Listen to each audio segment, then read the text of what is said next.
Well, I won't have faith in that until the Northern Ireland situation is sorted out. But this is certainly, I think, a huge step along the way if it really is delivered. I mean, we always said one of the benefits of Brexit would be that we would be free of EU bureaucracy and unnecessary laws and petty regulations. And we said all of that.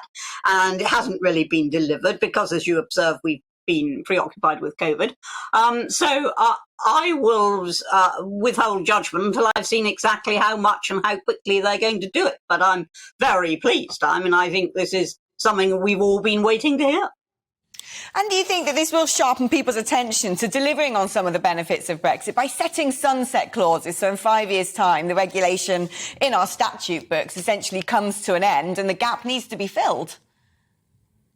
Indeed. And of course, I'm sure it's crossed all our minds. We don't know who's going to be in power in 5 years' time. And we don't know what their attitude towards this is going to be. So I would say quicker the better. Quicker the better.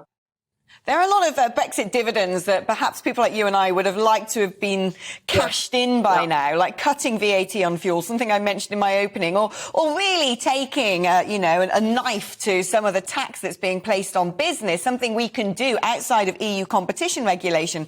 Why do you think the government has been so hesitant to cash in big on Brexit?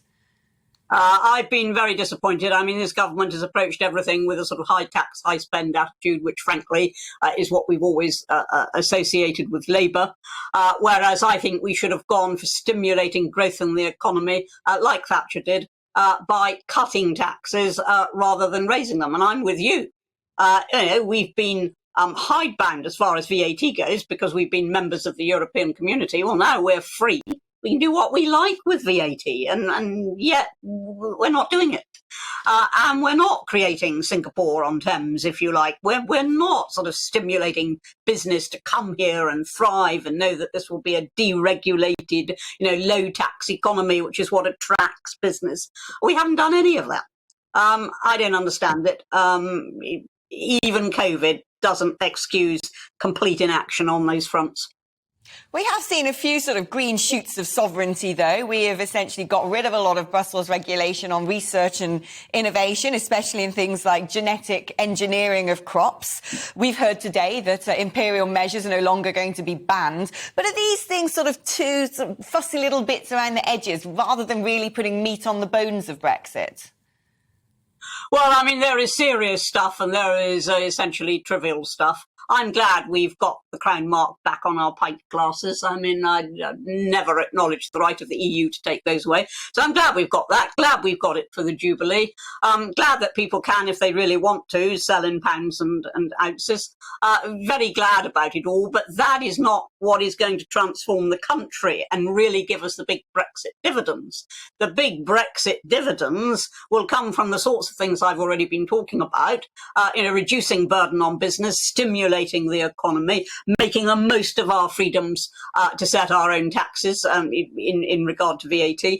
Until we've done all of that, really it's just tinkering around the edges. But nevertheless, I'm pleased, if somebody wants to sell their potatoes in pounds, I still talk in pounds. I don't know what shopkeepers think of me, particularly the younger ones, but I still do talk in pounds. I still think when I'm buying material in terms of feet and yards. I don't think in terms of these things called meters. The younger generation is exactly the opposite. So I think this is tinkering around the edges. What we need to see are the big, bold measures, which should be very, very Johnson-esque. They should be just what Boris wants to do.